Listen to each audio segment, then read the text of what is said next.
avec Christophe Dansette. Bonjour Christophe. Bonjour Pauline. Dernier jour de campagne aujourd'hui en Nouvelle-Calédonie. Les habitants se prononcent dimanche sur l'indépendance ou non de cette collectivité française, ancien territoire d'outre-mer. Et on va parler avec vous, Christophe, de l'économie du Caillou, comme on l'appelle.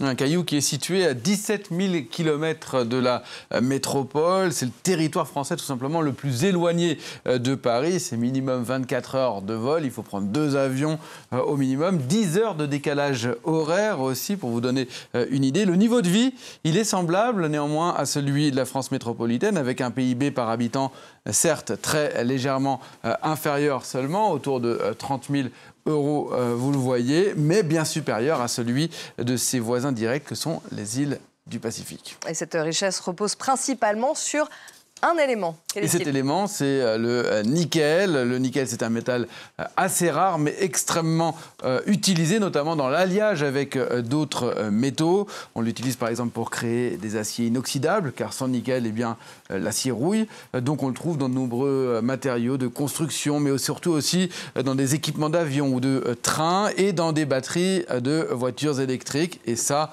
c'est important quand on sait ce que ça peut donner dans les prochaines années. Car si ce métal, il est assez rare, entre 8 et 11% des réserves mondiales se trouveraient en Nouvelle-Calédonie.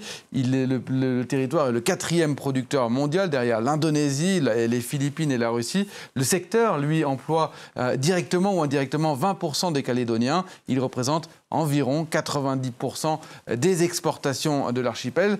Alors cela attise évidemment les convoitises, en particulier depuis ces dernières années, celle de la Chine. Et il y a évidemment de contrats en jeu. À ce titre, Tesla, par exemple, s'est engagé à acheter 42 000 tonnes de nickel à la Nouvelle-Calédonie sur plusieurs années. Donc on voit vraiment en quoi ce nickel est un or vert pour le territoire. Cet or vert attise aussi, mais ce sont les tensions internes cette fois.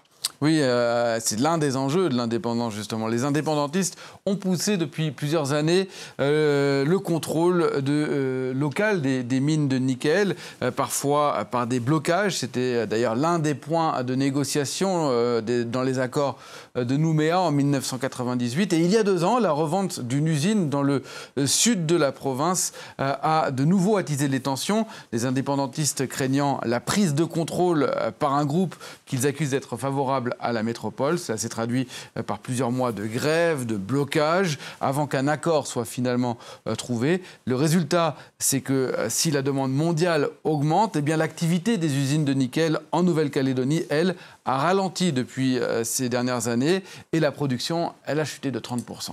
Et derrière ces enjeux d'indépendance, il y a la question de la pauvreté et des inégalités. Le seuil de pauvreté en Nouvelle-Calédonie est 2 fois plus élevé qu'en métropole. Et les inégalités, elles sont régionales tout d'abord, avec un sud beaucoup plus riche que le nord. Ça se remarque par exemple par le taux d'emploi qu'on voit ici plus important dans le sud que dans le nord. Et ces inégalités, elles sont aussi ethniques, surtout avec une population de la communauté kanak extrêmement défavorisée. La moitié d'entre eux n'ont pas de diplôme qualifiant, 20% sont au chômage. Et ça sur un territoire qui est l'un des plus chers du monde, encore plus cher depuis la crise du Covid-19, pour une raison simple, c'est que, évidemment, c'est une île et donc on importe beaucoup de choses. 85% des aliments sont importés. Or, avec le coût du fret qui a été multiplié par 4 depuis 1 an, la conséquence, c'est évidemment une forte inflation. La Nouvelle-Calédonie cherche à diversifier son économie. Et elle cherche à exploiter notamment d'autres richesses, son agriculture par exemple, qui ne pèse pas lourd aujourd'hui, mais qui a beaucoup de potentiel. Autre secteur à développer, celui de la pêche, l'aquaculture de la crevette par exemple, qui représente une exportation de 15 millions d'euros.